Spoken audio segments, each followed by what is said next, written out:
If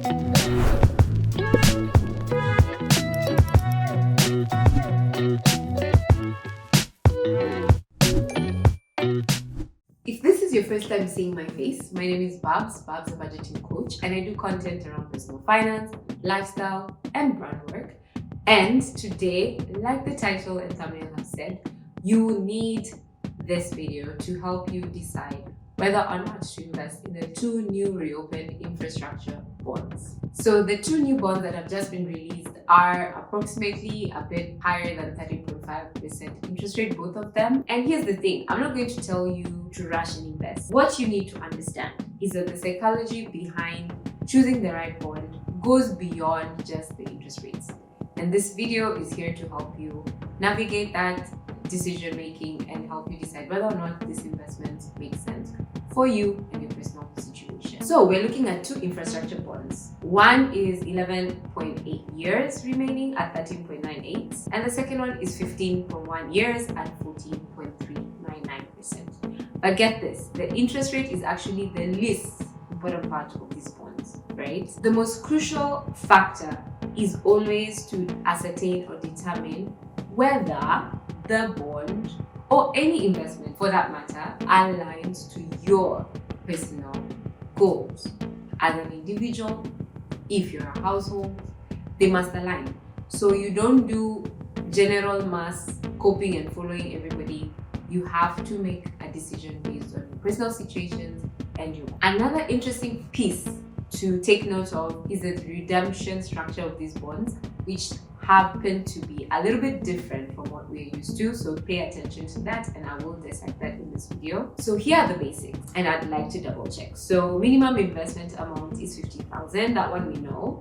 You have until 12th of February to bid. Both are tax-free because they're infrastructure bonds. The redemption structure though, here is where the juicy bits begin. So the 11.8-year bond, you get 50% back in 2030, the rest in 2036. The 15.1-year bond, you get 50% back in 2033, the rest in 2040. So think about this. If you're saving for your child's, let's say university in 2030, which one of these two makes sense to you? That is the thought process I expect from you.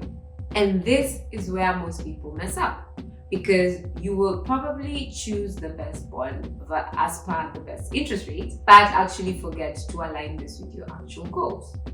So let me show you. If you're investing for retirement, let's say, and you project and look and anticipate that your retirement will happen within the 15.1-year bond or will align with it, then it will be perfect for you. If your child's education, like I said, you need it by 2030, and by that point, the redemption will not be out. It does not align with building project. Let's say you want to build a home for you or your family.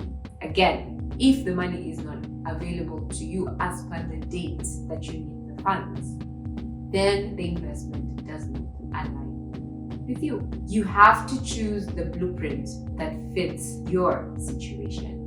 Okay? Quick important details. Bid closes at 10 a.m. February 12th, like I mentioned. Settlement date, and this is very important dates. Settlement date is the date you must pay the bid amount to central bank, and this is February 17th, and it's by midday if I'm not wrong. Then minimum competitive bids are 2 million, non-competitive maximum 50 million. And whereas me and you, the general mananchi, we are at non-competitive.